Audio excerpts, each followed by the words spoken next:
तमाम मज़ीद नाजरीन को खुश आमदीद। आज हम बात करेंगे ईस्ट इंडिया कंपनी के बारे में, जिसने कभी एक खित्ते पर राज किया। ये 16वीं सदी के आखिरी साल में दुनिया के 1/4 मसनूआत तैयार करते सनती मरकज़ होने के बावजूद हिंद सोना उगलता है। मुगल बादशाह जलालुद्दीन मोहम्मद अकबर हुक्मरान है और दुनिया भर में अमीर तरीन है। इधर खाना जंगी से संभलते ज़रिए मुल्क बरतानिया में दुनिया की सिर्फ 3% मसनूआत तैयार होती हैं। यहाँ मलका एलिजाबेथ अव्वल की हुकूमत है। यूरोप की बड़ी ताकतें पुर्तगाल और स्पेन तिजारत में बरतानिया को पीछे छोड़ चुकी हैं। ताजरों के रूम में बरतानवी कज़ाक इनके तिजारती जहाज़ों को लूटने पर इत्तफाक करते हैं। महम जो बरतानवी ताजिर राल्फ फिच बहर हिंद, मेसोपोटामिया, खलीज फारस और जनूब मशरकी एशिया में तिजारती सफ़र करते हुए हिंद की खुशहाली की खबर दे चुके हैं। इनका ये सफ़र इतना तवील है कि बरतानिया वापसी से पहले उन्हें मुर्दा तस्वुर करके उनकी वसीयत पर भी अमल किया जा चुका था। मशरिक से मसाला जात के असूल के लिए लेवंट कंपनी 2 नाकाम कोशिशें कर चुकी है। फिच की मालूमात एक और मुहिम जो सर जेम्स लिंकास्टर में 200 से ज़ायद बरतानिया के बाअसर और ताजर पेशा अफराद को नया रास्ता समझाती हैं। वो 31 दिसंबर सन 1600 को मलका से एक नई कंपनी के तहत मशरकी एशिया में तिजारत पर इजारा हासिल करते हैं। नाम तो इस कंपनी के बहुत हैं, मगर मारूफ ईस्ट इंडिया कंपनी के तौर पर होती है। इब्तदाई बरसों में दीगर इलाकों में सफ़र के बाद अगस्त 1608 में कैप्टन विलियम हॉकिंस ने अपने जहाज़ हेक्टर का लंगर हिंद की बंदरगाह सूरत मौजूद इंडियन गुजरात पर डालकर यहाँ ईस्ट इंडिया कंपनी की आमद का ऐलान किया। बहर हिंद में बरतानिया के तिजारती हदीफ, फलंदीजी और पुर्तगीज पहले ही मौजूद थे। तब किसी को अंदाज़ा भी नहीं होगा कि इस कंपनी को अपने मुल्क से 20 गुना बड़े दुनिया के अमीर तरीन मुल्क और इसकी तकरीबन 1/4 आबादी पर बराह रास्त राज करना है। तब तक बादशाह अकबर की वफात हो चुकी थी। सरमाए में इस ज़माने में सिर्फ चीन का ख़ानदान मिंग ही बादशाह अकबर की हमसरी कर सकता था। मुंतखिलुल बाब खाफी खान निज़ामुल मुल्क के मुताबिक अकबर ने अपने तुर्का में 5000 हाथी, 12000 घोड़े, 1000 चीते, 10 करोड़ रुपये, बड़ी शर्फियों में 100 तोले से 500 तोले तक की 1000 शर्फियाँ, 272 मन गैर मस्कूक सोना, 370 मन चांदी, 1 मन जवाहरात जिसकी कीमत 3 करोड़ रुपये थी छोड़ा था। अकबर के बेटे सलीम नूरुद्दीन जहांगीर के लक़ब से तख्त नशीं हो चुके थे। हुक्मरानी में इस्लाहात करते हुए कान, नाक और हाथ वगैरह काटने की सजाएं मनसूख कर दी गई थी। शराब और दीगर नशावर अशिया का इस्तेमाल और ख़ास दिनों में जानवरों के ज़िबा हुक्मन बंदी और कई नाजायज़ महसूलात हटा चुके थे। सड़कें, कुएं और सराय तमीर हो रहे थे। विरासत के कवानीन पर सख्ती से अमल और हर शहर में सरकारी शफा खाने में मुफ्त इलाज का हुक्म था। फरियादियों की दाद रसी के लिए महल की दीवार से जंजीर अदल लटका रखी थी। आलमी शोहरत याफ्ता मौरख विलियम डे रेम्पल के मुताबिक जल्द ही हाकिंस को इदराक हो गया कि मुगलों की 40 लाख फौज होते हुए वैसी जंगो जदल की गुंजाइश नहीं जैसी इस वक्त यूरोप में रवा थी। सो यहाँ ज़रूरत थी इश्तराक की। मुगल बादशाह की इजाज़त की। हाकिंस अफगान मोदी शख्स के रूप में मुगल दारुल हुकूमत आगरा 1 साल में पहुँचे। तिजारत के लिए जहांगीर की रजा हासिल करने के लिए नीम ख्वांदा हाकिंस नाकाम रहे। तब रुकन पार्लिमान और सफारतकार सर थॉमस रो को शाही एलची के तौर पर भेजा गया। रो 1615 में मुगल दारुल हुकूमत आगरा पहुंचे। बादशाह को शिकारी कुत्तों और उनकी पसंदीदा शराब समेत 20 कीमती तोहफे पेश किए गए। जहांगीर के लिए बरतानिया के साथ ताल्लुकात तरजीह नहीं थे। रो के मुताबिक जब भी बात होती बादशाह तिजारत की बजाय इसे घोरों, फन पारों और शराब की जानिब ले जाते। बामुश्किल तमाम 3 साल की तरगीब के बाद ही वो कामयाब ठहरे। जहांगीर ने ईस्ट इंडिया कंपनी के साथ एक तिजारती मुआहिदा किया। इस मुआहिदे के तहत कंपनी और बरतानिया के तमाम ताजरों को बरसगीर की हर बंदरगाह और खरीदो फरोख्त के लिए हर मुकाम इस्तेमाल करने की इजाज़त दी गई। बदले में यूरोपीय मसनूआत बंद को हिंद को देने का फैसला किया गया, मगर तब वहाँ बनता ही क्या था। तय पाया कि कंपनी के जहाज़ महल के लिए जो भी नवादरात और तोहफे लाएंगे इन्हें खुशी से कबूल किया जाएगा। कंपनी के ताजर मुगलों की खुशनुदी से हिंद से नील, पोटाशियम नाइट्रेट और चाय खरीदते, बैरून ममालिक महंगे दामों फरोख्त करते और खूब मुनाफा कमाते। कंपनी की सरमायादारी की बुनियाद मर्केंटाइल सरमायादारी पर थी। कंपनी जो चीज़ खरीदती मुआवजा चांदी की सूरत में अदा करती, जो वो 1621 से 1843 तक गुलामों को जज़ायर, स्पेन और अमेरिका में बेचकर हासिल करती रही। 1670 में बरतानवी बादशाह चार्ल्स दोम ने ईस्ट इंडिया कंपनी को बैरून मुल्क जंग करके 9 आबादियाँ कायम करने की इजाज़त दे दी। बरतानवी असलह से लैस कंपनी की फौज ने सबसे पहले हिंदुस्तान में पुर्तगाली, वेलंदेजी और फ्रांसीसी हरीफों से मुकाबला किया और बेशतर जंगों में फतह याब रही। रफ्ता रफ्ता उसने बंगाल के सारे इलाकों पर कदम जमा लिए। मगर 17वीं सदी में सिर्फ एक बार मुगलों से नबरद आजमा हुए। सन 1681 में कंपनी के डायरेक्टर साल चाइल्ड से इनके अहलकारों ने शिकायत की कि बंगाल में मुगल बादशाह औरंगजेब आलमगीर के भांजे नवाब शाइस्ता खान के अहलकार टैक्स और दीगर मामलात में इन्हें तंग करते हैं। चाइल्ड ने अपने बादशाह को फौजी मदद के खत लिखा। चनाचा 1686 में लंदन से एक बड़ा बहरी बेड़ा बंगाल की तरफ रवाना हुआ, जिसमें 19 जंगी जहाज, 200 तोपें और 600 फौजी सवार थे।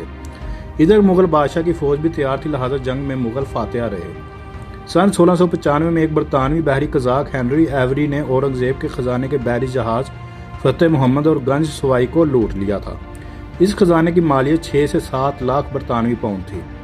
तहरीकदार विलियम डी रम्पल का कहना है कि बरतानवी फौजियों को मुगल फौजों ने मक्खियों की तरह मारा और इसके बाद कंपनी की बंगाल में 5 फैक्ट्रियों को तहस नहस करके सब अंग्रेजों को बंगाल से बाहर निकाल दिया। सूरात की फैक्ट्री बंद कर दी गई, जबकि बम्बई को ब्लॉक कर दिया गया। कंपनी के मुलाजमिन को जंजीरों से बांधकर शहरों में घुमाया गया और उनको चोरों और कातलों की तरह शदीद हित्ता का निशाना बनाया गया। कंपनी के पास माफ़ी मांगने और अपनी फैक्ट्रियों की वापसी के लिए बादशाह के दरबार में भिखारियों की तरह पेश होने के सिवा चारा न रहा। ताजे बरतानिया ने हेनरी एवरी को सरकारी सतह पर मजम्मत की और मुगल बादशाह से माफ़ी मांगी। औरंगजेब आलमगीर ने 1690 में कंपनी को माफ़ कर दिया। 17वीं सदी के आखिर में ईस्ट इंडिया कंपनी चीन से सिल्क और चीनी के बर्तन खरीदती थी। अशिया की अदायगी चांदी की सूरत में करना पड़ती थी, क्योंकि इनके पास कोई मसनूआत ऐसी नहीं थी जिनकी चीन को ज़रूरत हो। इसका यह हल निकाला गया कि बंगाल में पोस्त की काश्त की और सूबे बहार में फैक्ट्रियां कायम करके अफीम तैयार करना शुरू किया और इस अफीम को चीन से स्मगल करना शुरू किया। इस वक्त तक चीन में अफीम का बहुत कम इस्तेमाल होता था। ईस्ट इंडिया कंपनी ने चीनी एजेंटों के जरिए लोगों में अफीम का इस्तेमाल बढ़ाया। अफीम की तिजारत से कंपनी ने सिल्क और चीन के बर्तन भी खरीदे और नफा भी कमाया। जब चीनी हुकूमत ने अफीम की तिजारत को रोकने की कोशिश की और जो अफीम चीन में आई थी उसे ज़ाया किया गया, तो चीन और बरतानिया के दरमियान कई जंगें हुई, जिनमें चीन को शिकस्त हुई और बरतानिया ने चीन के साथ हकारत अमेज शराइत पर कई मुआहदे किए। इससे ज़ाया होने वाली अफीम का मुआवजा वसूल हो गया। इसकी बंदरगाहों पर कब्जे किए। हांगकांग पर बरतानिया का कब्जा इसी सिलसिले की एक कड़ी थी। जब चीनी हुकूमत की जानिब से मलका विक्टोरिया को एहतजाजन खत लिखा गया कि वो अफीम की तिजारत को रोकने में मदद करे, तो चीनी हुकूमत को इसका कोई जवाब नहीं मिला। सन 1707 में बादशाह औरंगजेब की वफात के बाद मुख्तलिफ इलाकों के लोग एक दूसरे के खिलाफ सफ आरा हो गए। कंपनी ने फ़ायदा उठाते हुए मुकामी अफराद पर मुश्तमिल लाखों की फौज तैयार की, जिससे यूरोप में सनती इनकलाब की बदौलत जंगी टेक्नोलॉजी में भी बढ़तरी हासिल हो गई। ये छोटी मगर मौसर फौज मुगलों, मरहिटों, सिखों और मुकामी नवाबों की पुरानी टेक्नोलॉजी से मुसल्लह बड़ी फौजों को एक एक करके शिकस्त देती गई। 1756 में नवाब सिराजुद्दौला हिंद की अमीर तरीन नीम खुद मुख्तार रियासत बंगाल के हुक्मरान बन गए। मुगल हुकूमत को 50% आमदन इसी रियासत से होती थी। बंगाल हिंदुस्तान ही नहीं पूरी दुनिया में टेक्सटाइल और जहाज साजी का बड़ा मरकज था। इलाके के लोग रेशम, सूती मलबूसात, स्टील, पोटाशियम नाइट्रेट और जरी और सनती सामान बरामद करके खूब पैसा कमाते थे। कंपनी ने कलकत्ता में अपने किलों की तोसीह शुरू कर दी और अपनी सिपाहियों की तादाद भी बढ़ा दी। नवाब ने कंपनी को पैगाम भेजा कि वो अपने दायरा कार में इजाफा ना करें। हुक्म अदूली पर नवाब ने कलकत्ता पर हमला करके अंग्रेजों के किले अपने कब्जे में ले लिए। कैदी अंग्रेजों को फोर्ट विलियम के तय खाने में कैद कर दिया गया। ईस्ट इंडिया कंपनी ने नवाब की फौज की एक कमानदार मीर जाफर को, जो हुक्मरान बनने की तमन्ना दिल में छुपाए हुए था, साथ मिला लिया। 23 जून 1757 को पिलासी के मुकाम पर कंपनी और नवाब की अफवाज के मबैन मुकाबला हुआ। तोपों की कसरत और मीर जाफर की गद्दारी के बायस अंग्रेज फतह याब हुए और मीर जाफर को तख्ते बंगाल पर बिठा दिया गया। अंग्रेज अब मीर जाफर से खराज वसूल करने लगे। यूं हिंद में लूट मार के दौर का आगाज हो गया।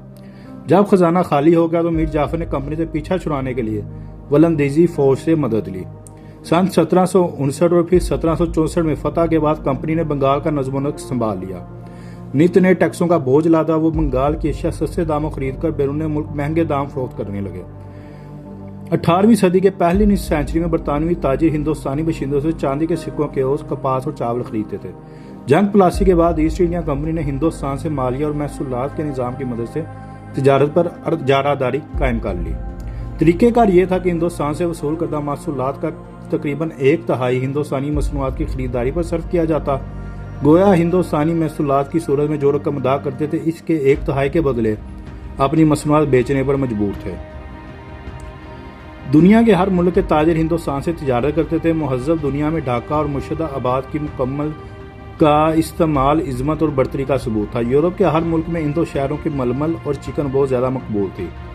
ہندوستان کی دوسری صنعتوں کی نسبت پارچہ بافی کی صنعت کو کمال حاصل تھا۔ ہندوستان سے سوتی اور اونی کپڑے، شال، دو شالے، ململے اور چھینٹیں برآمد کی جاتی تھیں۔ ریشم، کم خواب اور زربفت کے لیے احمد آباد دنیا بھر میں مشہور تھا۔ 18ویں صدی میں ان کپڑوں کی انگلستان میں اتنی مانگ ہو گئی تھی کہ اسے بند کرنے کے لیے حکومت کو بھاری ٹیکس لگانے پڑے تھے۔ پارچہ بافی کے علاوہ لوہے کے کام میں بھی ہندوستان بہت زیادہ ترقی کر چکا تھا۔ لوہے سے تیار شدہ اشیاء ہندوستان سے باہر بھی بیچی جاتی تھی۔ مغل بادشاہ اورنگزیب کے عہد میں ملتان میں جہازوں کے لیے لوہے کے لنگر ڈالے جاتے تھے۔ جہاز سازی میں بنگال نے بہت ترقی کر لی تھی۔ اورنگزیب کے عہد میں سورت اور احمد آباد سے جو مال باہر بھیجا جاتا تھا، اس سے 13 لاکھ اور 103 لاکھ روپیہ سالانہ چنگی کے ذریعے وصول ہوتا تھا۔ ایسٹ انڈیا کمپنی ایک تجارتی کمپنی تھی، مگر 2.5 لاکھ سپاہیوں کی فوج رکھتی تھی۔ جہاں تجارت سے منافع ناممکن نہ ہوتا، وہاں فوج اسے ممکن بنا دیتی۔ کمپنی کی فوج نے اگلے 50 برس میں ہندوستان کے بیشتر علاقوں پر قبضہ کر لیا۔ ان علاقوں میں کمپنی کے باج گزار مقامی حکمران حکومت کرنے لگے۔ بظاہر اقتدار مقامی حکمرانوں کے ہاتھ میں تھا، مگر ہر ریاست کے بیشتر آمدن انگریزوں کی تجوڑے میں پہنچ جاتی تھی اور عوام مجبور تھی۔ اگست 1765 میں ایسٹ انڈیا کمپنی نے مغل بادشاہ شاہ عالم کو شکست دی۔ لارڈ کلائیو نے ان سے مشرقی صوبوں بنگال، بہار اور اڑیسہ کی دیوانی یعنی ٹیکس وصول کرنے اور عوام کو کنٹرول کرنے کے کل 26 لاکھ روپے سالانہ کے عوض حاصل کیے۔ اس کے بعد کمپنی ہند کی مالک بن بیٹھی۔ آخری عہد مغلیہ میں حکمران رعایا کا خون نچوڑ کر جو زر و مال جمع کرتے تھے، وہ شاہی خاندان کی یاشیوں کی بھیڑ چڑھ جاتا تھا۔ مغل شہزادے جنہیں سلاطین کہا جاتا تھا، ان کی کاہلی، تن آسانی، بے عملی، بزدلی اور عیاشی کے ہر طرف چرچے تھے۔ 1848 میں رقص و سرد کی محفلوں میں داد عیش دینے والے اس کماس کے نکارہ سلاطین کی تعداد 2104 تک جا پہنچی۔ شاہ عالم کے بیٹے اکبر بھی جنسی جنون میں اپنے باپ سے کام نہ تھے۔ 18 سال کی عمر میں وہ 18 بیویوں کے شوہر تھے۔ 18ویں صدی میں جنوبی علاقوں میں 1759 سے 1773 تک قحط سے بہار سے لے کر بنگال تک کا علاقہ متاثر ہوا۔ ایک اندازے کے مطابق اس قحط سے 1 کروڑ افراد جان کی بازی ہار گئے۔ گورنر جنرل وان ہارسٹنگ کی ایک رپورٹ کے مطابق 1/3 آبادی بھوک کی وجہ سے ہلاک ہوئی۔ موسمی حالات تو رہے، ایک طرف کمپنی کے بھاری ٹیکس ہی سے دیہی آبادی کنگال ہو گئی تھی۔ تنازعات میں ایسٹ انڈیا کمپنی اپنے فوجی مقامی حکمرانوں کو کرائے پر فراہم کرتی، لیکن ان فوجی اخراجات سے وہ جلد ہی کنگال ہو جاتے اور اپنی حکمرانی کھو بیٹھتے۔ یوں کمپنی اپنے قبضے میں اضافہ کرتی چلے گی۔ کمپنی نے انسانی المیوں سے بھی فائدہ اٹھایا۔ بنگال کے قحط میں چاول جو 1 روپے میں 120 سیر ملتا تھا، 1 روپے میں صرف 3 سیر ملنے لگا۔ ایسٹ انڈیا کمپنی کے 120 سالہ دور میں 34 مرتبہ قحط پڑا۔ مغلوں کے دور حکومت میں قحط کے زمانے میں لگان کم کر دیا جاتا تھا، مگر ایسٹ انڈیا کمپنی نے قحط کے زمانے میں لگان بڑھا دیا۔ لوگ روٹی کی خاطر اپنے بچے بیچنے لگے۔ ایسٹ انڈیا کمپنی کے ایک ملازم شیخ دین محمد اپنے سفر نامے میں لکھتے ہیں کہ 1780 کے لگ بھگ جب ہماری فوج آگے بڑھ رہی تھی تو ہمیں بہت سارے ہندو زائرین نظر آئے جو سیتا کنڈ جا رہے تھے۔ 15 دنوں میں ہم مونگیر سے باگلپور پہنچے۔ شہر سے باہر ہم نے کیمپ لگایا۔ یہ شہر صنعتی اعتبار سے اہم تھا اور اس کی ایک فوج بھی تھی تاکہ اپنی تجارت کو تحفظ دے سکے۔ یہاں ہم 4 سے 5 دن ٹھہرے۔ ہمیں پتا چلا کہ ایسٹ انڈیا کمپنی کا کیپٹن بروک، جو سپاہیوں کی 5 کمپنیوں کا سربراہ تھا، وہ بھی قریب ہی ٹھہرا ہوا ہے۔ اسے کبھی کبھار پہاڑی قبائلیوں کا سامنا کرنا پڑتا ہے۔ یہ پہاڑی لوگ بھاگلپور اور راج محل کے درمیانی پہاڑوں پر رہتے تھے اور وہاں سے گزرنے والوں کو تنگ کرتے تھے۔ کیپٹن بروک نے ان کی ایک بڑی تعداد کو پکڑ لیا اور انہیں عبرت کا نمونہ بنا دیا۔ کچھ لوگوں کو سرعام بے تحاشا کوڑے مارے گئے اور کچھ کو پھانسی پر اس طرح لٹکایا گیا کہ پہاڑوں سے واضح نظر آیا تاکہ ان کے ساتھیوں کے دلوں میں دہشت بیٹھ جائے۔ وہ لکھتے ہیں، یہاں سے ہم آگے بڑھے اور ہم نے دیکھا کہ پہاڑوں پر ان کی لاشیں نمایاں جگہوں پر ہر آدھے میل کے فاصلے پر لٹکی ہوئی ہیں۔ ہم سکلی گڑھی اور تلیا گڑھی سے گزر کر راج محل پہنچے، جہاں ہم کچھ دن ٹھہرے۔ ہماری فوج بہت بڑی تھی، مگر عقب میں تاجروں پر کچھ دوسرے پہاڑیوں نے حملہ کر دیا۔ ہمارے محافظ نے ان کا پیچھا کیا، کئی کو مار دیا اور 30-40 پہاڑی لوگوں کو پکڑ لیا۔ اگلی صبح جب شہر کے لوگ معمول کے مطابق ہاتھی، گھوڑوں اور بیلوں کا چارہ لینے اور جلانے کی لکڑی خریدنے پہاڑوں کے پاس گئے تو پہاڑیوں نے ان پر حملہ کر دیا۔ 7 سے 8 شہری مارے گئے۔ پہاڑی اپنے ساتھ 3 ہاتھی، کئی اونٹ، گھوڑے اور بیل بھی لے گئے۔ ہماری بندوق بردار فوجوں نے جوابی کارروائی میں بہت سے پہاڑیوں کو مار دیا جو تیر کمان اور تلواروں سے لڑ رہے تھے، اور 200 پہاڑیوں کو گرفتار کر لیا۔ ان کی تلوار کا وزن 15 پاؤنڈ ہوتا ہے، جو اب ہماری فوج کی فتح کی ٹرافی بن چکی تھی۔ کرنل گرانٹ کے حکم پر ان پہاڑیوں پر شدید تشدد کیا گیا۔ کچھ کے ناک کان کاٹ دیے گئے، کچھ کو پھانسی دے دی گئی۔ اس کے بعد ہم نے کولکتہ کی طرف اپنا مارچ جاری رکھا۔ معزز ناظرین، صرف میسور کے حکمران ٹیپو سلطان نے فرانس کی تکنیکی معاونت سے کمپنی کو حقیقی بڑی مزاحمت کی اور کمپنی کو 2 جنگوں میں شکست بھی دی، مگر ہند ہی کے دیگر حکمرانوں کو ساتھ ملا کر ٹیپو سلطان پر بھی قابو پا لیا گیا۔ جب 1799 کو کمپنی کے governor general Lord Wells Tipu کی ہلاکت کی خبر سنائی گئی تو اس نے اپنا گلاس ہوا میں بلند کرتے ہوئے کہا کہ آج میں ہند کی لاش پر جشن منا رہا ہوں۔ لارڈ ویلز ہی کے دور میں کمپنی جنگی کامیابیوں کے باوجود مالی مسائل کا شکار ہونا بھی شروع ہو گئی تھی۔ ان کا قرض 3 کروڑ پاؤنڈ سے بڑھ چکا تھا۔ کمپنی کے ڈائریکٹر نے حکومت کو ویلز کے فضول خرچیوں پر خط لکھے اور انہیں برطانیہ واپس بلا لیا گیا۔ سن 1813 میں برطانوی پارلیمان نے ایسٹ انڈیا کمپنی کی ہند میں تجارت پر اجارہ داری ختم کرتے ہوئے دیگر برطانوی کمپنیوں کو بھی کاروبار کرنے اور دفاتر کھولنے کی اجازت دے دی۔ برطانیہ کے دارالعلوم نے سن 1813 میں تھامس مونرو، جنہیں 1820 میں مدارس کا گورنر بنایا گیا، سے جاننا چاہا کہ آخر میں صنعتی انقلاب کے بعد برطانیہ کے بنے ہوئے کپڑے ہندوستان میں کیوں نہیں بک رہے، تو انہوں نے جواب دیا کہ ہندوستانی کپڑے کہیں زیادہ بہتر معیار کے ہوتے ہیں۔ مگر پھر برطانیہ میں بنے کپڑے کو مقبول بنانے کے لیے مقامی کپڑے کی صدیوں پرانی صنعت کو تباہ کیا گیا اور یوں برطانیہ کی برآمدات سن 1815 میں 25 لاکھ پاؤنڈ سے 1822 تک 48 لاکھ پاؤنڈ ہو گئی۔ ڈھاکہ کا جو کپڑا جو پوری دنیا میں مشہور تھا، اس کی آبادی 1.5 لاکھ سے گر کر صرف 20,000 رہ گئی۔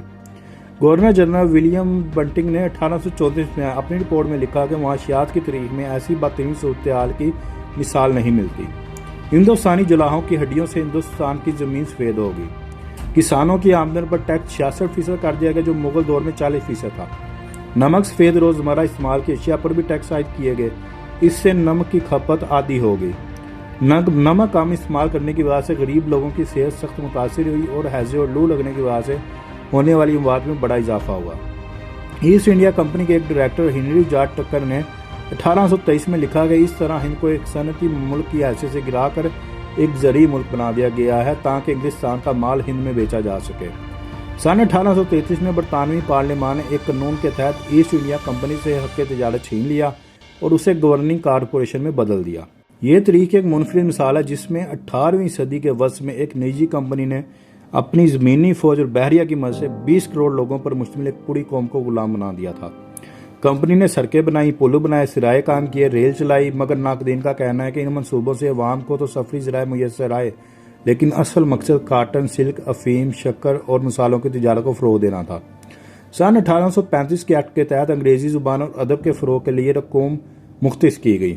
1857 کی جنگ آزادی کو کمپنی نے ہزاروں افراد کو بازاروں اور سڑکوں پر لٹکا کر اور قتل کر کے کچل دیا۔ یہ برطانوی نو آبادی طریق کا سب سے بڑا قتل عام تھا۔ جنگ آزادی کے بعد اگلے برس 1 نومبر کو برطانوی ملکہ وکٹوریہ نے کمپنی کے اختیارات ختم کر کے انتظام براہ راست سنبھال لیا اور کمپنی کی فوج کو برطانوی فوج میں ضم کر کے اس کی بحریہ ختم کر دی۔ لارڈ میکالے کے مطابق کمپنی شروع دن سے تجارت کے ساتھ سیاست میں بھی ملوث رہی، تاہم کمپنی کی آخری سانسیں 1874 تک چلتی رہیں۔ اسی سال برطانوی اخبار دی ٹائمز کی 2 جنوری کی اشاعت میں لکھا، اس نے بنی نوع انسان کے تاریخ میں ایسا کام سال انجام دیا جس کی کسی اور کمپنی نے نہ تو کوشش کی اور نہ ہی ممکن ہے آنے والے برسوں میں کر سکے۔